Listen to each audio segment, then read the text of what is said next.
दोस्तों, स्वागत है आप सबका एक बार फिर से चैनल में। दोस्तों मैं आपको इस वीडियो के माध्यम से वीर सावरकर जी की बायोग्राफी के बारे में बताने वाला हूं, क्योंकि आप लोग जानते हैं आज का दिन उनके लिए बहुत ही शुभ दिन माना जाता है। 28 मई 1883 को ही दोस्तों उनका जन्म हुआ। तो दोस्तों मैं आपको इस वीडियो में बताऊंगा कि क्या सच में वीर सावरकर देशद्रोही थे या देश प्रेमी थे। दोस्तों मैं आपको दोनों पहलू बताऊंगा। आपको यहाँ पर डिसाइड करना है कि आखिर आपकी नज़र में वीर सावरकर क्या थे, और आप कमेंट बॉक्स में दोस्तों अपनी जो सोच है, अपने जो विचार हैं वीर सावरकर के बारे में ज़रूर बताइएगा वीडियो पूरी देखने के बाद।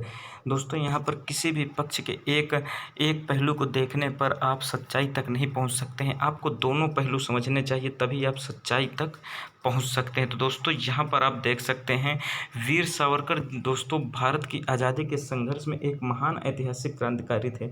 वह एक महान वक्ता भी थे, विद्वान थे, लेखक बहुत ही शानदार थे दोस्तों, इतिहासकार थे, कवि, दार्शनिक और सामाजिक कार्यकर्ता थे। दोस्तों वीर सावरकर का जो वास्तविक नाम था दोस्तों विनायक दामोदर सावरकर था। वीर सावरकर का जो जन्म हुआ था 28 मई 1883 को दोस्तों महाराष्ट्र में जो नासिक है वहाँ के पास भागपुर गांव में हुआ था। उनके बड़े भाई गणेश जिन्हें बाबूराव कहते थे, उनके जीवन की प्रतिष्ठा का एक प्रमुख स्रोत थे। दोस्तों वीर सावरकर बहुत ही कम उम्र के थे, तभी दोस्तों उनके जो पिता थे दामोदर पंत सावरकर और उनकी जो माता थी राधाबाई, उनकी दोस्तों मृत्यु हो गई थी।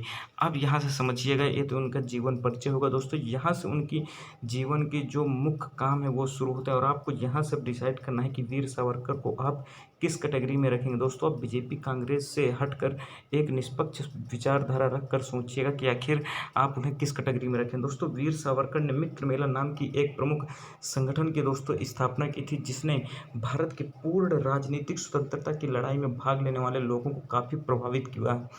मित्र मेला के सदस्य दोस्तों नासिक में माहवारी रोग से ग्रसित लोगों की सहायता भी करते थे। समझ रहे हैं आप, माहवारी रोग दोस्तों जो पीरियड होता है लेडीज में, जब वो 18 से 50 साल की उम्र के बीच में होती है, जब तो दोस्तों माहवारी रोग से ग्रसित लोगों की सहायता करती थी कौन? मित्र मेला ही, यही आपका संगठन जो दोस्तों वीर सावरकर ने बनाया था। बाद में उन्होंने मित्र मेला को ही दोस्तों अभिनव भारत बुलाया और ये घोषित किया कि भारत को स्वतंत्र होना चाहिए। दोस्तों समझ रहे हैं आप।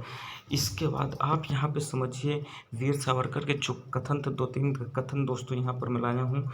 वीर सावरकर का दोस्तों कहना था कि देश हित के लिए अन्य त्यागों के साथ जनप्रियता का त्याग करना सबसे बड़ा और ऊंचा आदर्श है, क्योंकि वर जनहित ध्येय केवल कि ना तो जन स्तुति शास्त्रों में उपयुक्त ही कहा गया है, क्योंकि दोस्तों जो जनहित ध्येय है दोस्तों वो केवल जन स्तुति शास्त्रों में उपयुक्त नहीं कहा गया है। दोस्तों इसके बाद अगला जो कोटेशन है दोस्तों, यहाँ पर कहते हैं काल स्वयं मुझसे डरा है, मैं काल से नहीं। काले पानी का काल कूट पीकर काल की कराल स्तंभों को झकझोर कर मैं बार बार लौट आया हूँ और आज भी जीवित हूँ, हारी मृत्यु है मैं नहीं। दोस्तों ये लाइन बहुत ही महत्वपूर्ण है, आप समझ सकते हैं। काले पानी में जब इनको भेजा गया था वीर सावरकर को जेल में दोस्तों, वहाँ पर उन्होंने यह लाइन लिखी थी। उसके बाद इसी विवाद के कारण उनको कई लोग जो अज्ञानता के कारण उन्हें पूरी जानकारी नहीं होती है, जिसके कारण इनको देशद्रोही भी करार दे देते हैं। दोस्तों इसके बाद आप लोगों को समझना है कि वीर सावरकर की भारतीय स्वतंत्रता आंदोलन में दोस्तों भागीदारी बहुत ही महत्वपूर्ण थी। दोस्तों यहाँ पर ब्रिटिश सरकार ने दोस्तों उनकी स्नातक की डिग्री भी वापस ले ली थी, क्योंकि उन्होंने भारतीय स्वतंत्रता आंदोलन में भागीदारी की थी। जून 1906 में दोस्तों वीर सावरकर वकील बनने के लिए लंदन चले गए। उन्होंने भारत के स्वतंत्रता संग्राम पर आधारित 1857 में स्वतंत्रता के भारतीय युद्ध नामक एक किताब लिखी दोस्तों, जिस पर अंग्रेजों ने दोस्तों रोक लगा दी। यही एक दोस्तों जो बुक थी दोस्तों, यही पहली पुस्तक थी जिसने ये बताया कि 1857 का युद्ध हुआ है वह भारत की स्वतंत्रता का प्रथम युद्ध है, क्योंकि 1857 की क्रांति के बाद दोस्तों यहाँ पर अंग्रेजों ने बहुत ही बुरी तरह से भारतीयों को प्रताड़ित किया और पूरी तरह से 1857 में जो क्रांति हुई थी उसके जो साक्ष्य थे उन्हें नष्ट करने का काम किया और लोग उसके खिलाफ बोल नहीं पाए। तो ये पहले व्यक्ति थे जिन्होंने बताया कि हमारी 1857 की क्रांति हो चुकी है, हमें पुनः अपने देश को आज़ाद करने के लिए लड़ना होगा। दोस्तों जब वे लंदन में रह रहे थे तभी उन्होंने इंग्लैंड में भारतीय छात्रों को ब्रिटिश औपनिवेशिक स्वामी के प्रति विद्रोह करने के लिए दोस्तों उत्साहित किया। उन्होंने भारत की आज़ादी के संघर्ष में हथियारों का प्रयोग करने का समर्थन भी किया दोस्तों। वीर सावरकर को उनके मुकदमे की जांच के लिए 13 मई 1910 को दोस्तों लंदन से भारत भेजा जा रहा था। हालांकि जहाज के मार्सेल्स में पहुंच ही रहा था कि तभी वीर सावरकर वहां से दोस्तों भाग निकलते हैं, परंतु फ्रांसीसी पुलिस दोस्तों उन्हें गिरफ्तार कर लेती है। 24 दिसंबर 1910 को दोस्तों उन्हें अंडमान में कारावास की सज़ा सुनाई जाती है। जेल में दोस्तों उन्होंने पुस्तकालय की स्थापना भी की, जो उनके द्वारा बनाई गई थी। उन्होंने जेल में अशिक्षित अपराधियों को दोस्तों शिक्षा देने की कोशिश की। समझ रहे हैं, जेल में जो भी अशिक्षित थे दोस्तों उन्हें शिक्षा देने की कोशिश की। विट्ठल भाई पटेल, तिलक और गांधी जैसे महान नेताओं की मांग पर सावरकर को 2 मई 1921 को भारत वापस भेज दिया गया था। वीर सावरकर दोस्तों जब रत्नागिरी जेल में कैद थे तो उन्होंने उस वीर सावरकर जो दोस्तों है रत्नागिरी जेल में जब कैद थे और उसके बाद उन्हें एरवादा जेल में स्थानांतरित किया गया, तो उन्होंने रत्नागिरी जेल में ही दोस्तों हिंदुत्व नामक एक पुस्तक भी लिखी है। उन्हें 6 जनवरी 1924 को जेल से रिहा कर दिया गया। बाद में उन्होंने प्राचीन भारतीय संस्कृति को बनाए रखने के लिए और सामाजिक कल्याण की दोस्तों दिशा में काम करने के लिए रत्नागिरी हिंदू सभा की भी दोस्तों स्थापना करते हैं।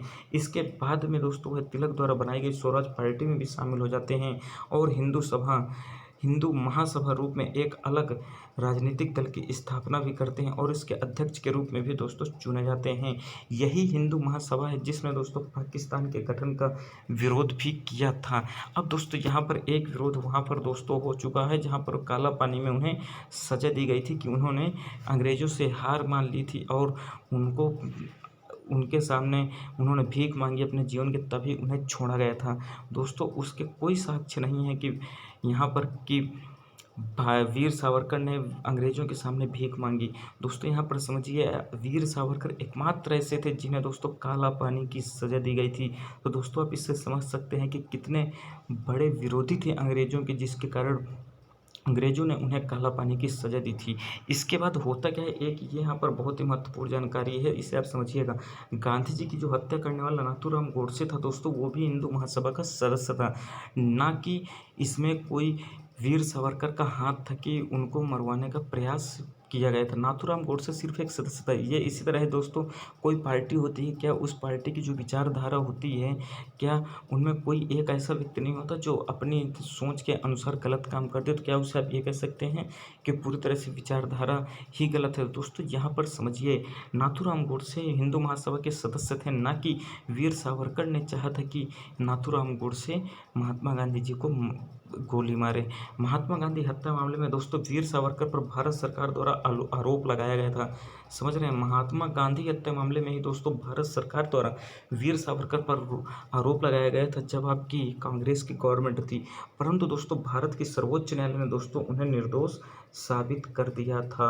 26 फरवरी 1966 में 83 वर्ष की आयु में दोस्तों इनका निधन हो गया। अब आपको यहाँ पर समझना है कि इतना जानने के बाद आप खुद अपने आप से बताइए कि क्या वीर सावरकर देशद्रोही थे या देश प्रेमी थे। ये आपको तय करना है अपनी सद्बुद्धि के अनुसार। दोस्तों किसी भी राजनीतिक दोष से बाहर आकर आप ये बात सोचेंगे तो आप शायद सही निर्णय ले पाएंगे। चलिए दोस्तों, हमें कमेंट बॉक्स में ज़रूर बताइएगा आप क्या समझते हैं। दोस्तों मिलते हैं अगली वीडियो में, तब तक के लिए दोस्तों धन्यवाद। जय हिंद।